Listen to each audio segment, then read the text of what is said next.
मौलाना फजलुर रहमान साहब का mic on कीजिए। शुक्रिया मैडम स्पीकर साहब। मैं आपकी वसातत से ऐवान की तवज्जो एक इंतहाई अहम मसले की तरफ मबजूल कराना चाहता हूँ।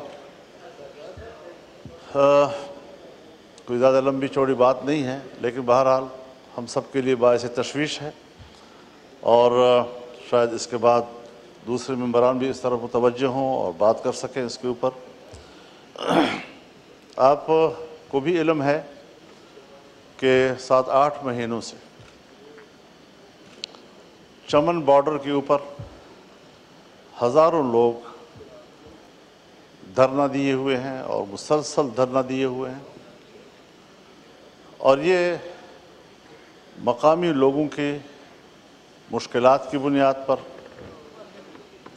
मकामी लोगों के मसाइल की बुनियाद पर और मकामी लोगों के हक़ रोज़गार की बुनियाद पर ये लोग एहतजाज करने के लिए जमा हुए।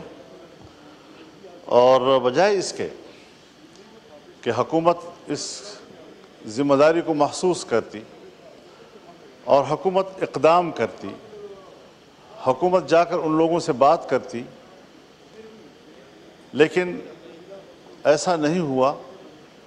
और आज जो ख़बरें आ रही हैं कि बाकायदा हमारे फोर्सेस ने, मिलिट्री ने, एफसी ने उन पर हमला कर दिया है और इस वक्त गली कूचों में भी जंग हो रही है। मकानात पर लोग चढ़ चुके हैं, फायरिंग का तबादला भी हो रहा है। अमवात की खबर अभी नहीं आई, लेकिन बहरहाल ज़ख्मियों की खबरें आई हैं और रास्ते मुख्तलिफ़ अतराफ़ से बंद हो रहे हैं। ये सूरत हाल सिर्फ चमन बॉर्डर की नहीं है, पूरे अफ़गानिस्तान के बॉर्डर पर मुश्किलात पैदा हो रही हैं। अंगूर अड्डा जो जनूबी वज़ीरिस्तान का आखिरी शहर है, वहाँ पर भी लोग धरना दिए हुए हैं और सूरत हाल बिल्कुल इसी तरह आगे बढ़ रही है कि सरहद पर कबाइल और पाकिस्तान की रियासत और उनके इदारे आपस में तसादुम की तरफ जा रहे हैं। शुमाली वज़ीरिस्तान से जब मीरान शाह से आगे ग़ुलाम ख़ान जो हमारा आखिरी सरहदी शहर है, वहाँ पर भी आवाम की सूरत हाल इस तरह बिगड़ती चली जा रही है।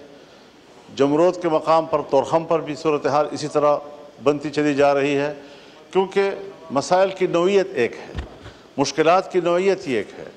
वहाँ पर जो लोकल लोग अफ़गानिस्तान के साथ छोटे मोटे कारोबार करते थे, उस कारोबार को सख्त किया जा रहा है। और ये कारोबार ऐसा नहीं है कि कोई आज शुरू हुआ है, सदियों से इन लोगों के बाहमी ताल्लुकात हैं और उन बाहमी ताल्लुकात की बुनियाद पर वो आपस में कारोबार भी करते हैं, दिहाड़ियों की बुनियाद पर करते हैं, कुछ कमा लेते हैं बच्चों के लिए।